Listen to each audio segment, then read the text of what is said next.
এখানে? আরে মিতু, তুমি এখানে? এই মিতু না, ম্যাডাম বল। মানে বুঝলাম না। তুই এই বাড়ির দারোয়ান, আর এটা আমার হাজবেন্ডের বাড়ি, আমি তার ওয়াইফ। আসলে আজকে নতুন জয়েন করেছি তো, শুধু মালিককেই চিনতাম।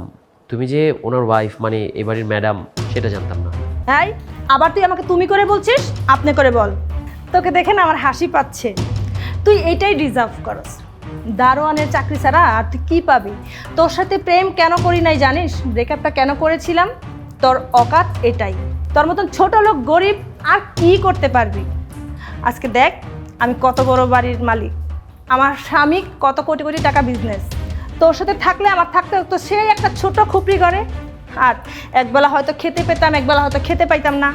আর এই কারণেই আমি জানতাম যে তুই জীবনে ভালো কিছু করতে পারবি না, বিদায়ী কিন্তু আমি তোর সাথে ব্রেকআপ করেছি, আর এত বড় কোটিপতি একটা ছেলেকে বিয়ে করেছি। তুমি তো, সরি, আপনি তো আগের মতোই আছেন, একটুও বদলাননি। সেই কলেজ লাইফেও আপনি মানুষকে হার্ট করে কথা বলতেন, এখনও এত বছর পর এসেও দেখলাম যে আপনি একটুও বদলাননি। বদলাইনি মানে? তোদের মতো ছোট লোকদের সাথে কি বদলাবো রে? তোরা যে নিচু জাত, তোদের সাথে ওই ভাষায় কথা বলতে হয়। আর আমি তো আগের মতো নেই। আগে আমি ছিলাম, এখন আমি সেই আমি নেই। ভালো করে চেয়ে দেখ, পুরা কপালের সাথে যদি আমি থাকতাম, আমার কপালটাও তো পড়তো।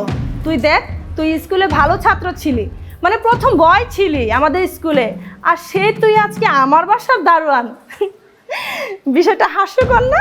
হাস্যকরের কিছু নেই, আমার ভাগ্যকে আমি মেনে নিয়েছি। আমি খুব ভালো স্টুডেন্ট ছিলাম, আমার রেজাল্ট খুব ভালো ছিল, কিন্তু আমার মামা চাচার জোর ছিল না, বা আমার ঘুষ দেওয়ার মতো টাকা ছিল না। তাই আমি সৎভাবে একটা জব জোগাড় করেছি।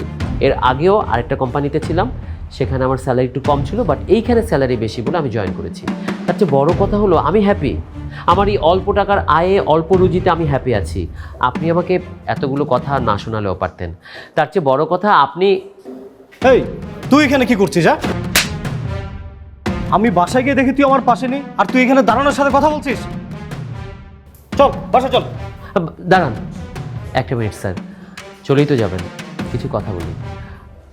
আমার মনে হয় উনি আপনার ওয়াইফ। স্বামী হিসেবে স্ত্রীকে ভুল করলে শাসন করা যায়, কিন্তু এভাবে অযথা গায়ে হাত তোলা ঠিক নয়। উনি আমার পূর্ব পরিচিত, তাই ওনার সাথে আমি কথা বলছিলাম। আপনি ওনাকে এভাবে মারবেন, এটা কিন্তু ঠিক নয় স্যার। একটা মানুষকে যতটুকু সম্মান দেওয়ার সেই সম্মানটুকু আগে দিন।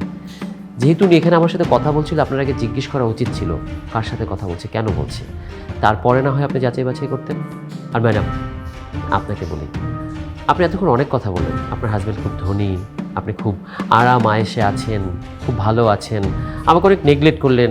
কিন্তু এখন যেটা দেখলাম, আমার কাছে মনে হচ্ছে এত টাকা পয়সার মাঝে আপনাদের সুখ নেই। টাকা পয়সা থাকলে যে সুখ থাকে তা নয়। অল্প আয়ে, অল্প রুজিতে মানুষ সুখী হতে পারে যদি মন বড় থাকে, এবং মানুষকে বিশ্বাস ও ভরসা করতে পারে।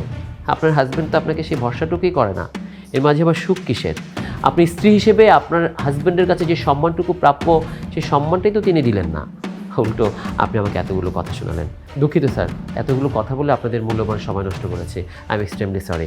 এই তুই আমাকে জ্ঞান দিচ্ছিস? তুই না এবারে দারোয়ান, ফার্দার জ্ঞান দেওয়ার চেষ্টা করবে না, একদম চাকরি থেকে নট করে দিব। আর চলো বাসা চলো তুমি। সৈকত, তুমি ঠিকই বলেছিলে, আসলে টাকা পয়সা দিয়ে সুখ আসে না।